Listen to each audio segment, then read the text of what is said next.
जय माता की भक्तों, मैं हूँ जयसवाल आर के और आज मैं आप सभी को लेकर चल रहा हूँ माँ वैष्णो देवी के पावन धाम की यात्रा पर। यह यात्रा सिर्फ पैरों से चलने की नहीं होती है, यह यात्रा होती है मन, श्रद्धा और विश्वास की। आज मैं अपना पूरा अनुभव आपके साथ शेयर करूंगा, तो चलिए शुरू करते हैं। अभी हम पहुंच चुके हैं कटरा रेलवे स्टेशन पर। यहाँ से माता वैष्णो देवी की यात्रा की शुरुआत होती है। अगर आप पहली बार आ रहे हैं तो सबसे पहला काम होता है यात्रा पर्ची लेना। बिना पर्ची की यात्रा करना अलाउड नहीं होता है। तो चलिए मैं आपको पूरा प्रोसेस स्टेप बाय स्टेप दिखाता हूँ। स्टेशन से बाहर निकलते ही आपको बाहर बोर्ड लगे मिल जाएंगे। ये काउंटर स्टेशन से ज्यादा दूर नहीं होता है, लगभग 5 से 10 मिनट पैदल चलकर भी पहुंच सकते हैं। और अब तो स्टेशन के साथ ही ये काउंटर नया खोल दिया गया है जिससे कि आपको सहूलियत मिल सके। यात्रा पर्ची को आप दो तरीके से बनवा सकते हैं। इसे आप ऑनलाइन भी रजिस्टर कर सकते हैं और कटरा पहुंचने के बाद भी वहां से यात्रा की पर्ची ले सकते हैं। बिना यात्रा पर्ची की यात्रा अलाउड नहीं है, जैसे कि मैंने आपको पहले बताया है। अभी हम खड़े हैं कटरा चौक पर, जो कटरा का मेन मार्केट एरिया है, और हमने यहाँ पर रूम ले लिया है। रूम 1500 से लेकर 2000 रुपए के अंदर बहुत ही अच्छा रूम आ जाता है, जिसके अंदर एसी की फैसिलिटी भी होती है। और होटल लेने का सबसे अच्छा तरीका है खुद होटल के अंदर जाकर पूछें और रेट के अकॉर्डिंग रूम ले लें। बाहर खड़े एजेंट से दूर रहें क्योंकि वो ज्यादा चार्ज भी कर सकते हैं। और ये हमने रूम ले लिया है जिसके लिए हमने 1500 रुपए पे किए हैं। और बहुत ही शानदार रूम है जिसके अंदर गीजर, एसी सब कुछ है, और साथ ही आपको टेलीफोन की फैसिलिटी भी मिलेगी सर्विस के लिए। अब यहाँ पर हम फ्रेश होकर आगे की यात्रा यहाँ से शुरू करेंगे। अभी हम कटरा से अपनी यात्रा शुरू कर रहे हैं। यहीं से लगभग 13 किलोमीटर का रास्ता तय करके माँ के भवन तक पहुँचना होता है।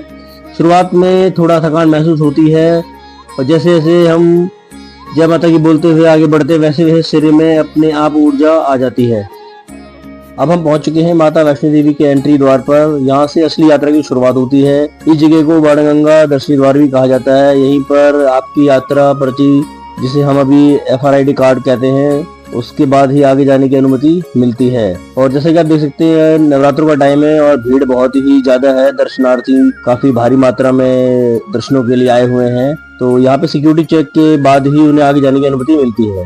अब हमने माता वैष्णो देवी का एंट्री द्वार क्रॉस कर लिया है। यहीं से यात्रा की शुरुआत होती है और यहाँ से खच्चर, पालकी और पिट्ठू की सुविधा मिल जाती है।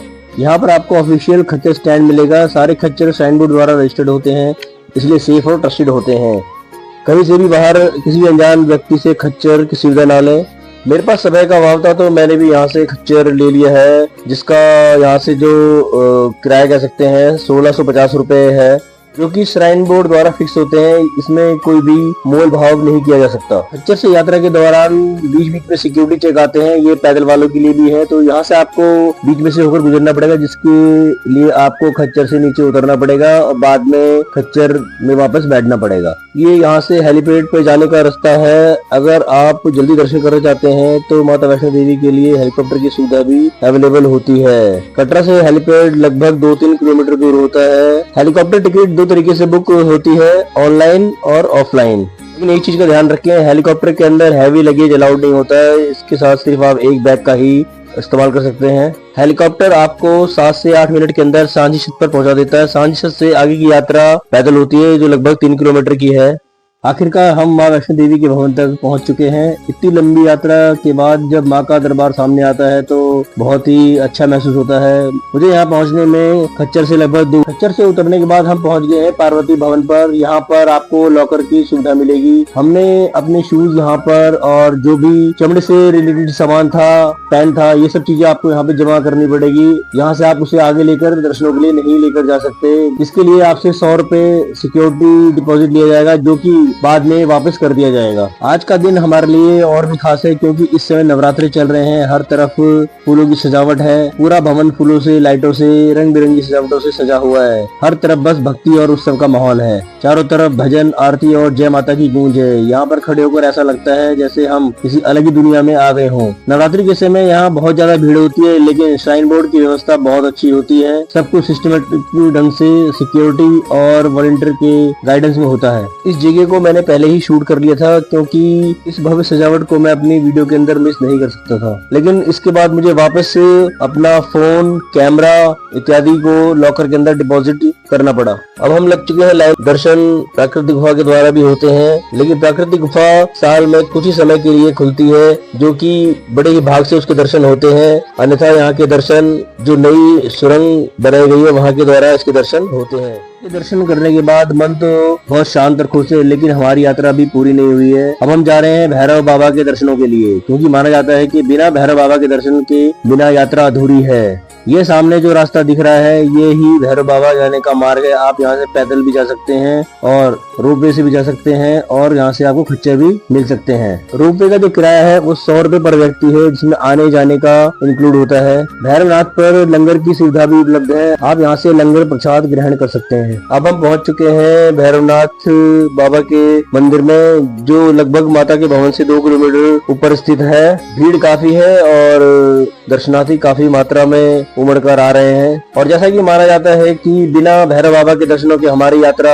अधूरी है, तो हमने बाबा के दर्शन कर लिए और हमारी यात्रा यहाँ पर पूर्ण होती है।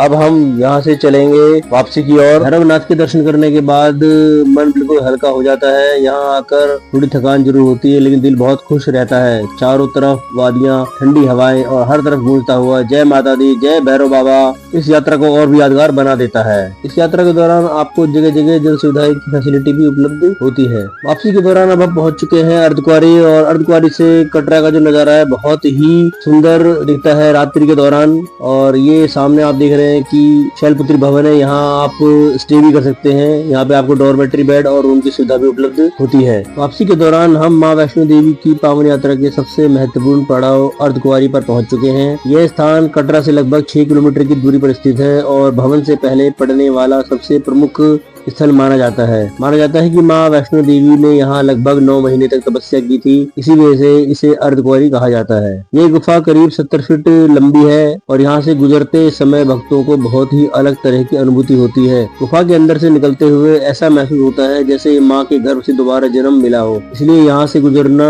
बहुत शुभ माना जाता है। यहाँ माता की महाकाली, महालक्ष्मी और माँ सरस्वती तीनों रूप की झलक भी मिलती है। अर्धकुंवारी में दर्शन के लिए अलग से टोकन लेना पड़ता है, जिससे श्रद्धालु को लाइन में आसानी रहती है।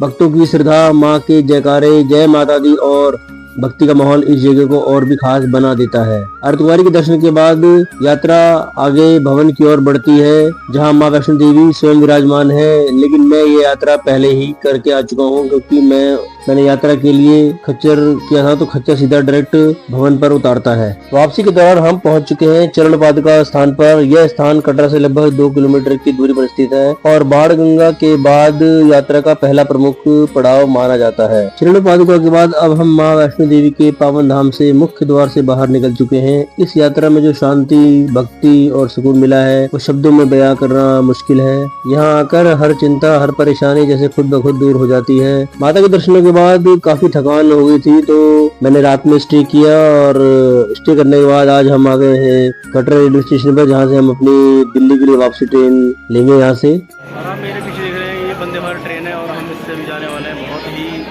ज़बरदस्त जर्नी है। 2:25 इसका टाइम है और ये निकलने थोड़ी सी लेट आई है ट्रेन। और हम इससे अब हम ट्रेन के अंदर अपनी सीट पर बैठ चुके हैं। अब इस पावन यात्रा के अंत में मैं आप सभी के साथ कुछ जरूरी जानकारी शेयर करना चाहूंगा, जो हर यात्री के लिए बहुत ही काफी काम की है। ये सारी जानकारी मैंने अपने डिस्क्रिप्शन बॉक्स में दे दी है, कृपया आप वहां से इस जानकारी को लेकर अपनी यात्रा को सुखद बना सकते हैं। इसी के साथ सभी भक्तों को जय माता की, सबको माता रानी का आशीर्वाद प्राप्त हो और मिलते हैं अगले नए ब्लॉग में। तब तक के लिए स्टे ट्यून्ड। वीडियो पसंद आई हो तो इसे लाइक करें, शेयर करें और कमेंट सेक्शन में जय माता दी जरूर लिखें।